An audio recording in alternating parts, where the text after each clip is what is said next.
Fala galera, tudo bem? Sejam bem-vindos a mais uma aula aqui na LAC Concursos. Eu sou o professor João Kleber e estarei ministrando a disciplina de Informática Básica para vocês. Bom, o que nós vamos falar sobre hoje, professor? Nós iremos falar sobre mecanismos de segurança, tá? Só que antes que a gente comece a aula, eu vou falar uma coisa para vocês. Se você não viu a aula de princípios, de segurança da informação e muito menos viu a aula de redes de computadores, peço que você volte na playlist e veja a aula. Por que eu estou falando isso?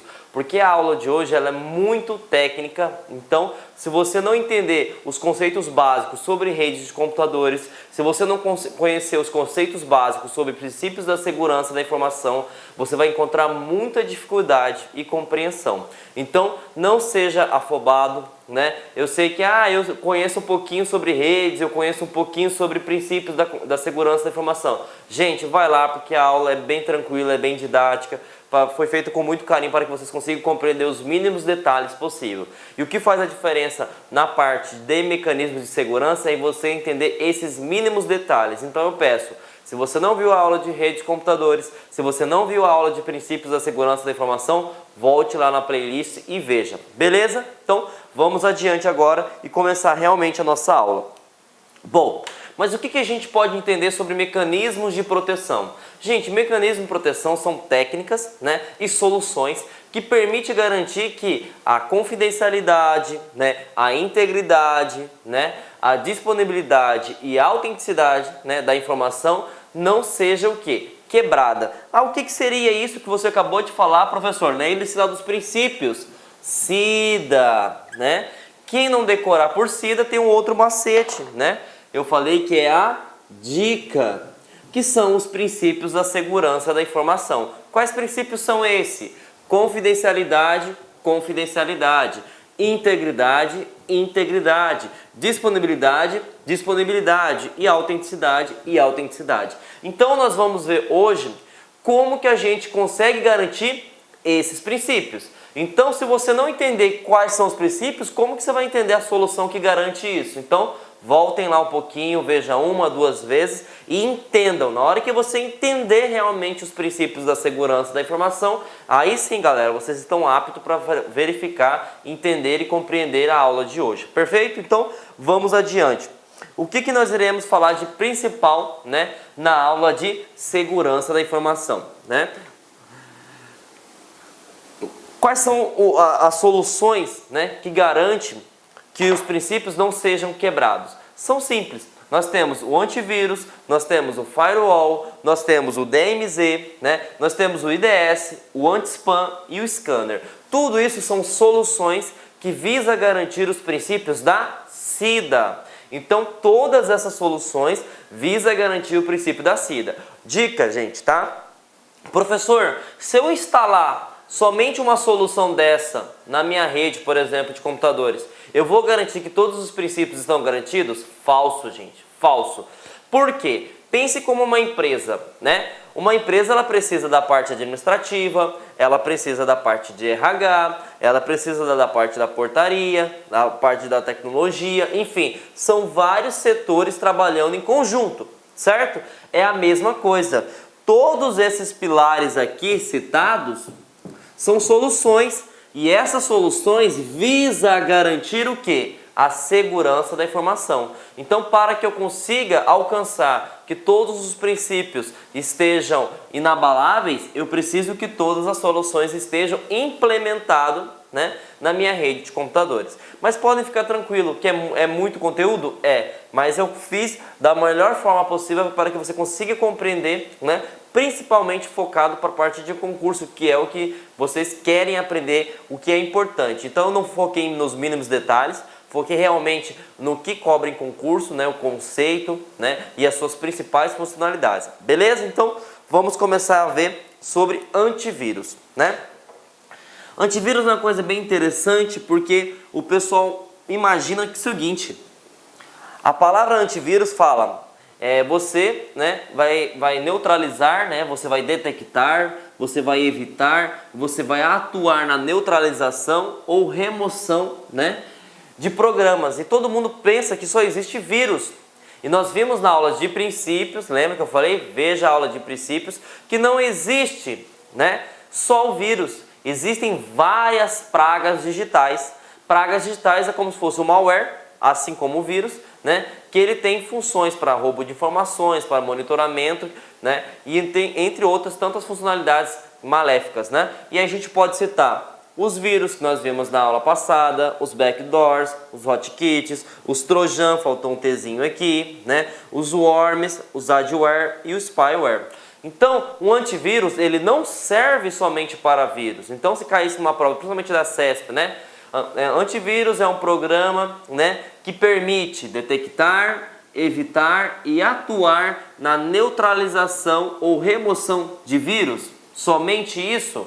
Falso. Porque não é somente vírus. Ele consegue também trabalhar todas essas funções. Detectar, evitar, atuar e remover programas. Então foca aqui na palavra programas mal intencionados. Então o antivírus ele não foca somente no vírus, ele foca em todos os vírus e pragas digitais.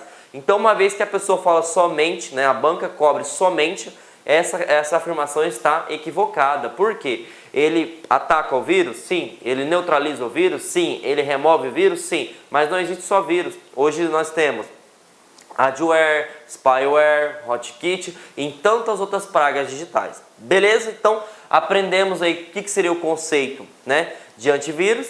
Ele serve para neutralizar, para detectar, né, para remover pragas digitais, ou também chamado de softwares mal intencionados. Beleza? Agora vamos entender como que ele funciona, tá? O antivírus, gente, ele trabalha da seguinte maneira, tá? Ele tem duas fases. Como assim, professor? Duas fases, né? Ele tem a análise heurística e ele tem a base de dados. Dependendo da versão que você esteja utilizando, dependendo do tipo de antivírus, vai estar falando banco de dados. Mas a ideia é a mesma, tá? O que seriam essas duas metodologias, professor João Kleber? Opa, assassinando o português. É o seguinte, imagine só, vocês que estão me vendo agora, né?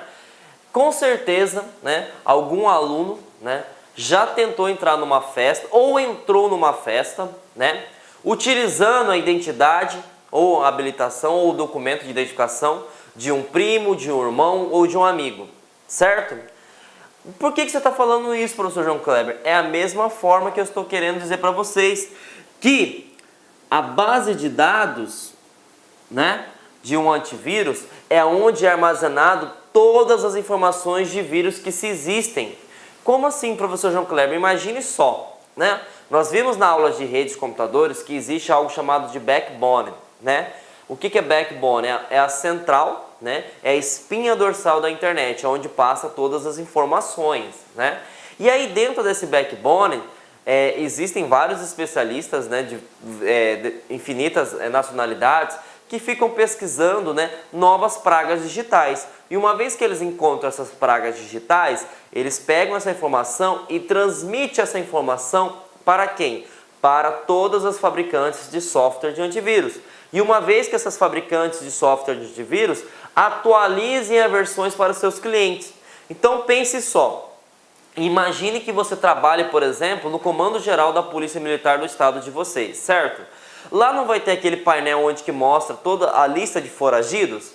Sim, vai aparecer a lista de foragidos, professor João Kleber. Essa lista de foragidos é a base de dados, né? É onde vai estar sendo mostrado todos os vírus que existem no mundo. E aí que vem aquela grande importância. Gente, mantenha sempre o seu antivírus atualizado. Por que você não pode deixar o seu antivírus desatualizado? Imagine só. Por dia não nascem várias crianças espalhadas pelo mundo? Sim, milhares talvez, né? E por dia não nasce um novo vírus? Sim. Então você tem que estar sempre atualizado. Por quê? Quando você atualiza o seu antivírus, você atualiza a base de dados. O que é a base de dados? É cara crachá, cara crachá. Uma vez que entrou um arquivo para dentro do seu computador, ele vai analisar... Olá, meus amigos, minhas amigas, sou o professor Luiz Antônio de Carvalho. Estou aqui para fazer um convite muito especial para vocês. Vocês que assistiram aí parte dessa aula, né? Uma aula top de linha, uma aula do LAC Concursos. Convido vocês a conhecer a nossa proposta pedagógica para o nosso curso, completaço, super atualizado, ponto a ponto digital, com um projeto pedagógico específico para o concurso da Polícia Militar de Tocantins 2018 para o cargo de soldado. É isso mesmo, nós elaboramos um curso completaço por apenas 10 parcelinhas aí de R$ 25,00. Você vai ter direito a assistir essas aulas por 90 dias. Durante esse período você vai assistir quantas vezes quiser e na hora que desejar. E além disso, tá, além das aulas com professores top de linha, nós julgamos o seguinte: o aluno, para ficar competitivo, ele tem que ter diferencial. O aluno que tem diferencial é o aluno que estuda com foco, com estratégia, com planejamento, ou seja, com projeto pedagógico. Aqui no LAC, neste curso da PM de Tocantins, por apenas 10 de 25, você vai ter a nossa metodologia que nós mesmos desenvolvemos desde 2012. Chamada de Personal Coach. Personal significa pessoal e coach significa treinador. Então, você vai ter um treinador pessoal de concursos para a PM Tocantins. Todos os dias você vai ter uma meta de estudos. Se você cumprir essas metas de estudos, eu tenho certeza, cada meta cumprida é um degrau que você sobe, que você vai ao rumo da sua aprovação. Tá certo, meus amigos? Então, espero vocês aqui no LAC Concursos. Tenho certeza absoluta que vocês não vão se arrepender.